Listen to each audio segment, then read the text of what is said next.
Preciso te contar também sobre as cifras finais do acordo entre São Paulo e Porto por William Gomes. E o São Paulo está acertando os últimos detalhes para vender o William Gomes para o Porto. Informação que você soube primeiro por aqui. Vídeo de hoje do canal do Nicola te atualiza sobre essa negociação. Preciso te atualizar também sobre Lucas Moura versus Corinthians. Enorme freguesia desde a volta dele ao tricolor.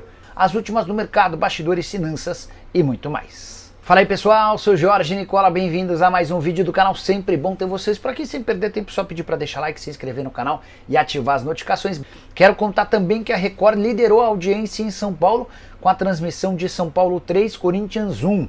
Média de 14,9 pontos de audiência para a emissora paulista contra 14,3 pontos da Globo e 6,3 pontos do SBT, números em São Paulo. Hora de falar sobre Lucas Moura, que fez o Corinthians de freguês mais uma vez. Desde que retornou ao Brasil, Lucas Moura não perdeu para o Timão. Foram 6 jogos com 5 vitórias e um empate. O jogo em que ele mais brilhou foi o desse domingo, vitória por 3-1 no Morumbi, diante de 55 mil pessoas. O Lucas Moura abriu o placar de cabeça, 1,72 m, subiu lá em cima mais que todo mundo para fazer 1-0. O São Paulo faz o 2-0 com um gol do Oscar, leva o 2-1 e na sequência, ainda que o Corinthians pudesse esboçar uma reação, o Lucas tabelou com o Caleri, infiltrou na área, passou por 4 adversários e marcou um golaço para segurar a vitória por 3-1 com 2 gols dele. Desde que retornou, além dessas 5 vitórias e um empate, o Lucas Moura marcou 5 gols em clássicos contra o Corinthians dos 14 que o tricolor fez. Esse resultado coloca o São Paulo com 7 pontos no Campeonato Paulista, por ter um jogo a menos do que os demais contra a Inter de Limeira. Se houver vitória nesse jogo, o São Paulo, na teoria, assume a liderança geral do Campeonato Paulista. Importante contar também da gozação dos São Paulinos em relação ao Corinthians, que perdeu no sábado na final da Copa São Paulo e no domingo também no Campeonato Paulista. A brincadeira é que o Corinthians apanhou no sábado e apanhou no domingo na base e no profissional. Para falar sobre o São Paulo, William Gomes vai mesmo jogar no Porto. Os clubes discutem minutas de contrato, sabe aquela parte burocrática que é analisada pelos departamentos jurídicos? Nada que parece impedir a chance de acordo. Atacante de 18 anos de idade, que você soube primeiro na semana passada que estava com proposta oficial do clube português. Houve, inclusive, setorista do São Paulo, muito próximo da diretoria, garantindo que não tinha proposta nenhuma e que o São Paulo não tinha intenção de vendê-lo. Vou acrescentar. Nessa segunda-feira surgiu a notícia de que a operação vai girar na casa dos 12 milhões de euros, mais 20% de uma venda futura, além da liberação do Wendel. Informação que eu tenho é diferente. A proposta é só um pouco melhor do que a de 9 milhões de euros da semana passada, deixando um percentual futuro, além da liberação de Wendel.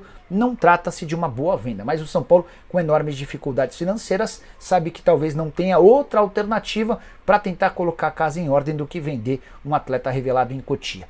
Só para arrematar em relação ao São Paulo, Cedric Soares aceitou a proposta do tricolor de um contrato de 3 meses, um período de experiência, com um salário baixo e o restante atrelado a metas. Se a coisa funcionar bem durante esse período, ele assina um contrato até dezembro, aí com 6 meses de duração e com salários compatíveis ao currículo de alguém que jogou Premier League, Campeonato Italiano, além de competições super importantes pela seleção portuguesa.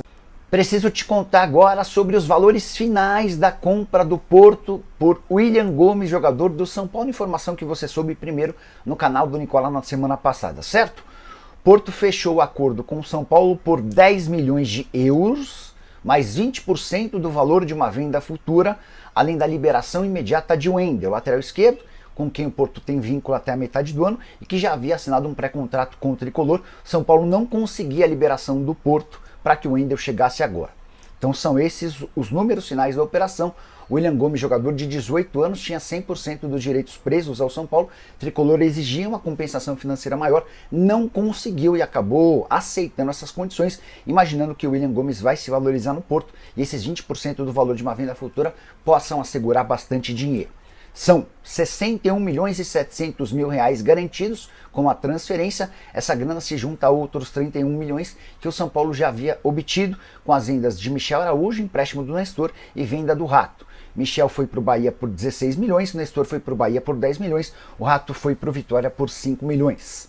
Quase 93 milhões de reais com transferências de atletas. O São Paulo precisa de muito mais dinheiro para colocar suas contas em dia.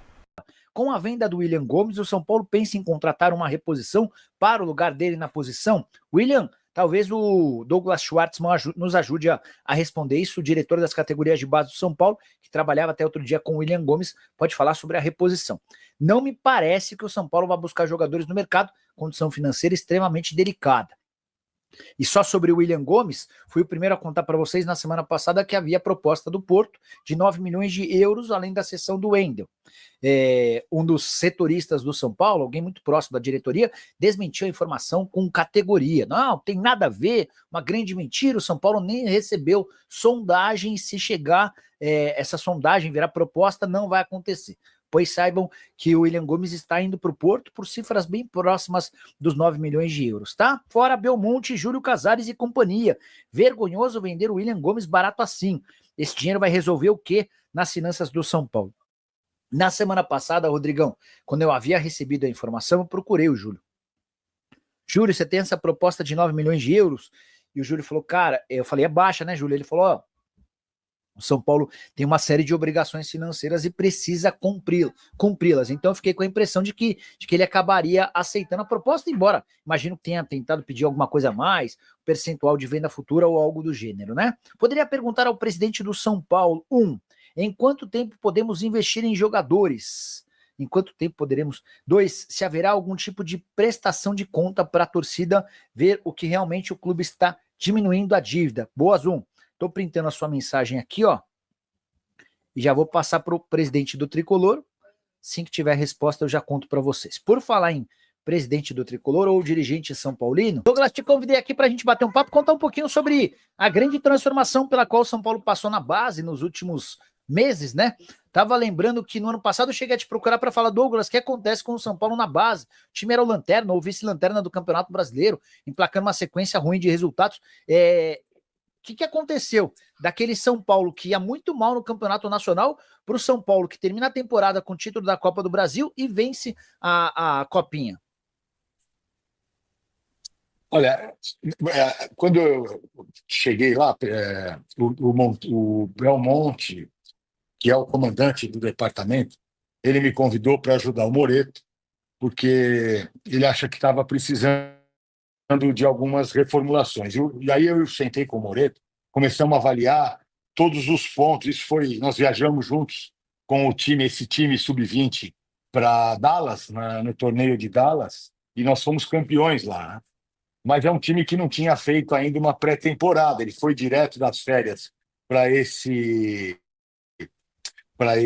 torneio, e quando nós voltamos, eu e o Moreto, aliás, o Moreto é o diretor junto comigo lá, um cara que me ajuda pra caramba, tem uma relação espetacular lá com os atletas, com os pais, enfim. E nós fomos olhando, o Campeonato Brasileiro incomodou a gente. Nós tivemos oito derrotas consecutivas no Campeonato Brasileiro. A gente acabou o Brasileiro em 15º colocado. E algumas avaliações, por exemplo, desses jogos, praticamente todos os jogos, nós perdemos de virada no segundo tempo de jogo. Contra o Bragantino, contra o Ceará, contra o Goiás, enfim, contra o Bahia.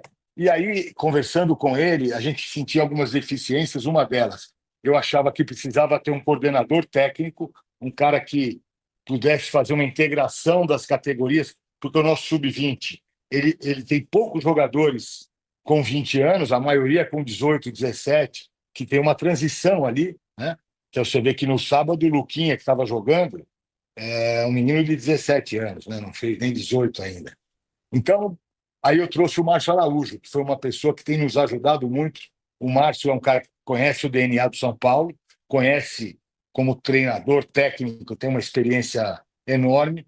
O Márcio veio e nós fomos conversando e fomos alinhando um pouco, aí fizemos a troca. Acho que a primeira decisão foi trazer o Alan para assumir o sub-20. Já no meio do brasileiro, né? Já no sub-20. O Alan era de sub-17, passamos ele para o 20. Né? E aí, uma coisa que eu acho que mudou definitivamente foi a chegada do doutor Eduardo Rauen. O Rauen mudou todo o sistema de nutrologia e nutrição de toda a base, de todas as categorias.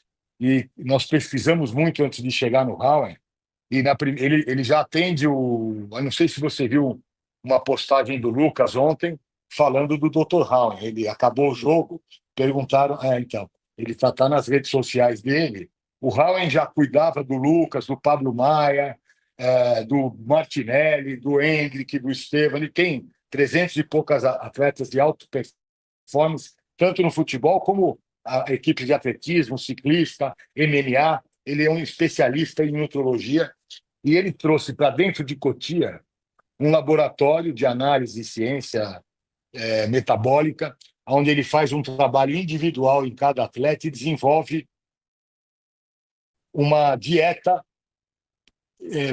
especial para cada atleta. Então, cada atleta tem uma balança e ele se alimenta de acordo com... E aí tem uma série de análises, aí você precisa um dia ir lá para entender e ver funcionando, análises metabólicas de consumo de energia, de gasto de carboidrato, de gasto de proteína, oxigênio, glicogênio, e ele consegue criar uma faixa onde você consegue trabalhar a performance do mais alto rendimento de cada atleta sem lesão. E ele fez uma promessa para mim. Eu falei, preciso recuperar meu elenco, nós fomos muito mal no brasileiro. Ele falou, me dá 90 dias e o teu time vai voar e vai mudar a chave. E aí nós ganhamos, se você lembrar, na Copa, ele tinha prometido para a Copinha. Disse que o meu time ia voar na Copinha. Se você lembrar o jogo contra o Bahia, na Copa do Brasil, nós nos classificamos ganhamos o mando de jogo contra o Bahia, não foi contra o Bahia? Foi contra o Bahia, 2-2. Contra o Bahia, lá na Bahia, nós estávamos perdendo o primeiro tempo de 2-0. O São Paulo faz 2-2 e confirma o mando de campo contra o Palmeiras. O segundo tempo, o São Paulo sobrava. Foi igual contra o Novo Horizontino, que nós perdemos o jogo, mas perdemos o jogo dentro da área, jogando dentro da área deles até o último minuto, e eles se seguraram bem. Contra o Palmeiras, nós repetimos isso. Segundo tempo, o São Paulo vai lá e faz 3-2, e contra o Corinthians, foi contra o Criciúma, você vê o Mike saindo de uma área, da área do São Paulo, entrando dentro da área do Criciúma com 89 minutos de jogo, né? E contra o Corinthians foi a mesma coisa. Então, isso, eu acho que essa mudança de chave do ponto de vista físico, ela acontece com a chegada do laboratório do TecFoot, comandado pelo Howen e pelo Dr. Danilo. Esse é um fator assim, muito importante e foi uma mudança que nós fizemos, que começou em agosto. Eu comecei a negociar com ele em maio e acertamos com ele em julho. Em agosto, o laboratório estava montado com equipamentos que no Brasil não existem. A segunda mudança, e tão importante quanto, foi o Alan assumiu. O Alan é um excelente treinador, é um técnico promissor, acho que ele tem um futuro, ele vai ser um grande treinador profissional, porque ele tem uma capacidade de comando com os atletas enorme, muito boa, os caras entendem o que ele fala, fazem o que ele fala, então ele dentro do vestiário ele é excelente, tem um sistema de treino que ele comanda a parte física, que é importante, porque isso está ligado ao trabalho do Raul, é um trabalho conjunto. Então, esse é um trabalho que foi feito e virou a chave. O time está jogando bola e está em condição física. Essas são as principais mudanças. Agora, nós fizemos, eu e o Moreto, uma série de mudanças e de decisões que, ao longo do ano, foram consolidando. Então, quando chega o Márcio Araújo, nós também fizemos um novo coordenador de preparação física e fisiologia, que é o Pedro Jatene. Nós colocamos o Menta como coordenador técnico da iniciação. Então, é um cara que tem uma qualidade de formação muito grande, sabe como ninguém formar. Esses jogadores passaram todos pela mão dele, né? Na parte de formação, o Rian, todos eles passaram pelo Menta. E isso foi uma somatória. Nós mudamos também o departamento de scout. O São Paulo estava um pouco deficitário, vamos dizer assim. Não era um departamento à altura da base de Cotia. Hoje nós temos um departamento com vários observadores, temos 8 ou 9 observadores no Brasil, temos observadores novos, um coordenador de captação, que é o Luan, que veio do Vasco, tem uma espetacular, está fazendo um trabalho fantástico. Ele criou um departamento de análise. Nós temos hoje 4 ou 5 analistas de scout que ficam o dia inteiro internos olhando, além dos 8 observadores. Então, isso também tem ajudado muito, porque estão todos integrados. Então, são mudanças que vão somando. E a última delas, nós fizemos em novembro, foi o Refis Novo. Não sei se você viu imagens, nós fechamos com a Matrix uma parceria, eles fizeram um investimento lá de mais de 5 milhões de reais, e nós trocamos todo o Refis. O Refis é inteirinho novo, com equipamentos de última geração, tanto de força como cardio e de recuperação de fisioterapia, inclusive não de recuperação, com equipamentos que são os primeiros a chegarem no Brasil, vieram para São Paulo. Então a gente tem hoje um Refis de ultíssima geração, que não perde para nenhum refis profissional. A Cotia hoje tem um refis assim, fantástico. Tem o laboratório TecFoot com o Howen coordenando o protocolo novo de nutrição, nutrologia, a coordenação de preparação física, coordenação técnica, captação. Então, são mudanças que eu diria para você que as duas taças que nós trouxemos, a Copinha e a Copa do Brasil, é um início, não é um meio do trabalho, não. É um início. As expectativas para o ano de 25 e 26 são altíssimas, porque a gente está trazendo garotos aí, a captação está funcionando em altíssimo nível, estão trazendo joias aí de sub-14, sub-13, sub-15, que vão logo, logo ser conhecidos, e o sub-17 e o sub-20 ainda tem um ano ou dois aí para dar muita alegria para essa turma e para o São Paulo. Rapaziada boa, ficamos aqui com o nosso giro de notícias do maior clube brasileiro. Realmente estamos falando do São Paulo. E se você ficou no vídeo até aqui, não se esqueça de deixar seu like, se inscrever no canal ativando o sininho de notificação. Super importante a sua participação. Ficamos por aqui. Um grande abraço no seu coração. Sempre mais. Até o próximo vídeo. Que vamos.